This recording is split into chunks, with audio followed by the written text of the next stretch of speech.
gonna give y'all a list of reasons why you should invest in energy. Because think about the power grids. You needed electricity for phones, heat. Electricity. Without electricity, ain't no heat. Stoves, electric cars. Wait, no, not electric cars. Data centers.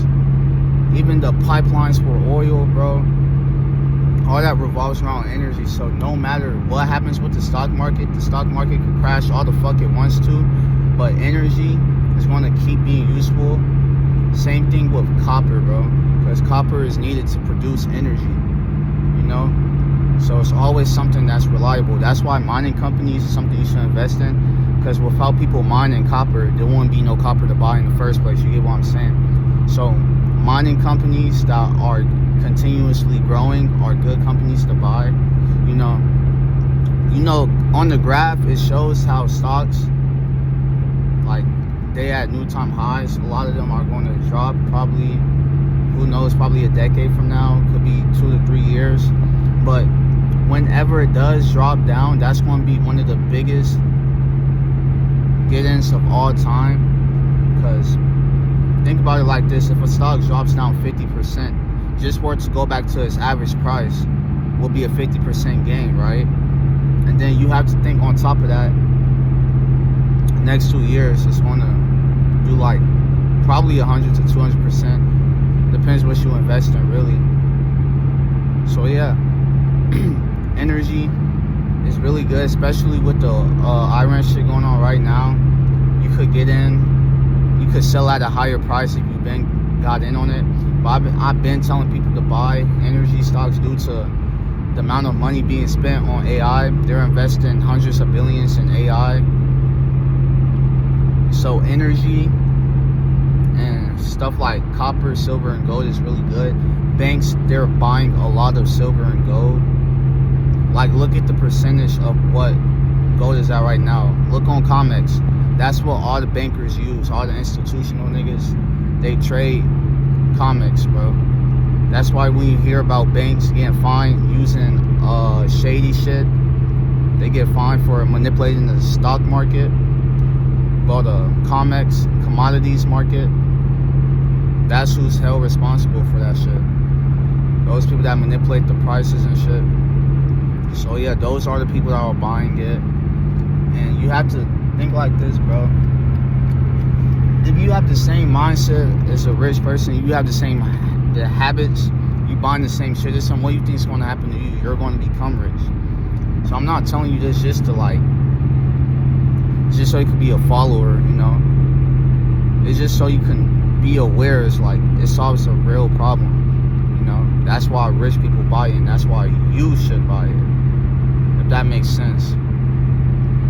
So yeah, energy is really good. Power grids, you see power grids everywhere you go. That's something that's not going to go out of business. That's what you want to look for. Stuff that's not going out of business. You know what I'm saying? You know, some stuff is like debatable, but the thing about energy is energy. It's not like a store, nobody's competing. It's just like copper and silver, gold.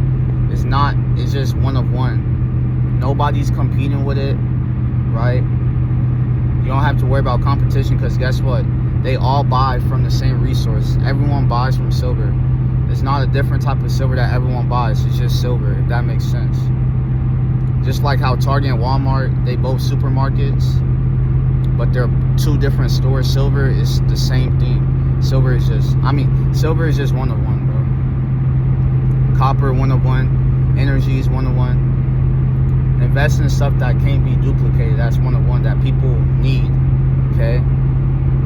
Because people, shit, if something happens to Target, it's always Walmart. If Walmart's go out, it's always farmers. If farmers go out, we could hunt our damn self, you know? Which is like I doubt that's going to happen, but that's just an example. Copper is going to continue to grow, even though it might be cheap. It being cheap is good for people that don't have that much to spend, especially if you're broke and you're trying to start off with stocks and stuff. Invest in minerals, like just like that. You could, even if you don't have enough money to afford a share of like Southern Copper, which is $200, You could dead ass just buy you could buy a copper bar for probably like $50. I don't know how much they cost, but you could buy the coins for $5 an ounce, honestly, and just start doing that. Because when you invest, you're building up good habits. There's a lot of people, they spend their money on clothes, on stuff that they don't need, and they think of it short term, but they don't think about it long term. I remember when I was 17 years old, I bought Beats, the Power Beats, and then literally 6 months later they broke. And then that was when I was like 11. I am now 17. That's 6 years ago. Think about the price if you would have bought silver. If I would have put that money in silver instead, or gold, think about how much I would have made. Or possibly crypto, you know. Because I'm not going to lie to you, you could really get lucky too with these stocks. Because they land all type of deals, all type of institutional investors. They do contracts with the government. You don't know what will happen. Just like Intel, the AI stock reached a new time high last year just because of that. So it's stuff like that, because you got inflation too, which is making everything cost more. If everything's going to cost more, that's what's going to also cost more. Copper, silver, gold, you know, it's just basic knowledge. So it's like a lot of things that is backed by. So if inflation goes down, well, boom, it's still something that's high demand that everyone's going to need, especially with it being need for fucking, they said we need to mine 700 million tons of copper. That's the most we ever mined in history. That's what we need to mine in the next 18 years, by the way. So yeah, and guess what? That copper is going to be spent on electric cars, energy, and data centers. So then again, you could buy data centers, you could invest in Tesla, you could buy copper itself, you could buy the copper ETFs, you could buy the mining companies. Mining companies is definitely the best though, because you could have way higher gains, probably like a little bit of a higher risk, but at the end of the day, bro, you can invest in mutual funds, index funds and mutual funds for low risk if you're scared of losing money, because that's like the main reason why people don't like do that type of stuff. They don't do stocks because they're scared of losing money. But the thing is, bro, if you know something has high demand and it's not going out of business, then guess what? You know the value is going to go up, so you're going to buy in at a price. That's the thing about stocks. Stocks is literally a business, bro. You're buying businesses with real value. That's what you're doing. You're buying businesses, and you own a percentage of them, and you get to choose how much percent you own. That's how it works. That's the thing about stocks a lot of people don't like actually pay attention to. So a lot of people need to take advantage of the situation that's going on right now, and if they don't, then they're going to miss out on a lot of money being made. So yeah, and I'm gonna give some tickers. I'm not gonna sit here and make y'all figure out y'all own research and shit. So NextEra Energy, they produce the most electricity. Southern Copper, they mine a lot of copper, and they're located in Mexico and Peru, however you say it. And we all know Mexico has a lot of fucking minerals, bro, so that's really good. What else? ExxonMobil for energy too, like oil. It's going up right now because of the Iran war. What else was I talking about? Silver. I don't know no silver companies off the top of my head. But all you really have to do is look at institutional investors. Look at their PE ratio. Because, you know, buying individual stocks is a higher risk, but it's a higher reward. And like I said, the more you know, the lower you're really risking, honestly. So don't let those numbers really scare you, or people's opinions scare you, because the people that like talk the most about stocks have no type of involvement on it actually. So why would you even listen to someone that has not even been in the game for dead ass a day or a week? They don't even know how to read a fucking candlestick, bro, honestly. So a lot of people, they're going to miss out it doesn't matter if the market crashed, bro. You better hope the fucking market crash, especially if you're just getting in. If you're just starting with stocks, you better hope that shit crash, because guess what? You're going to get in at a good price. And although a lot of people's portfolios are going to be fucked over, they're going to panic sell. When people panic sell, that's when you get in. That's the whole point of swing traders. Swing traders, they wait years and months just to see some shit like that happen. And you, just a regular person, waited a week, probably.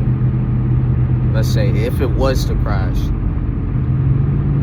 You didn't wait that long compared to that person that's been waiting probably even a fucking decade. So yeah, bro. If you're new, you better hope that shit does crash, because you getting in at a really good price. Just like 2008 financial crisis, everyone talked about how they wanted to buy a home back then. You know why they said that? Because the market crashed, bro.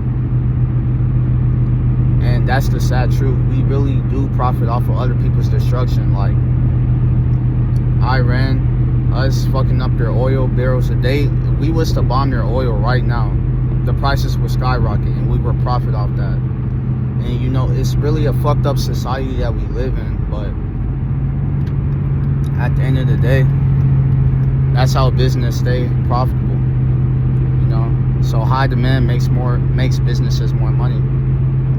Just like if war, just like Iran, bro, they're gonna have to rebuild all those houses. Guess what? That's gonna cost more money. And constructions, they're gonna profit off that. So yeah, honestly, really think about it. That's really a deep thing to think about. And I love y'all. Wish y'all the best. With the market crash, just buy more. Keep holding. A crash is not going to matter in a decade. I promise you that. Everyone's going to forget about it in dead ass like 3 years, bro. 3 to 5 years. Probably take 3 to 5 years to recover. Even when war breaks out, I mean, the market crash a little bit, probably go down 20%. And then the next 12 months is back to normal. History doesn't lie, bro. Look at the charts throughout the time. Shit like this happens. So a lot of that shit is just bad narratives. It's not as bad as everyone's making it seem, honestly. Unless you're a day trader. If you're a day trader, then that's different. But for people that hold long term, it shouldn't really affect them in any type of way. So yeah, bro. That's another thing. A lot of people need to stop buying in the green and stop selling in the red. Because that's how you're either exit liquidity or you're just losing money. Fucking doing stuff like that. And then we all know that little joke everyone makes when they sell while it's going down, and then once they sell, that's when it goes back up. And that's really the psychology behind stocks. That's really how they get you. So diamond hands at the end of the day, bro. So yeah.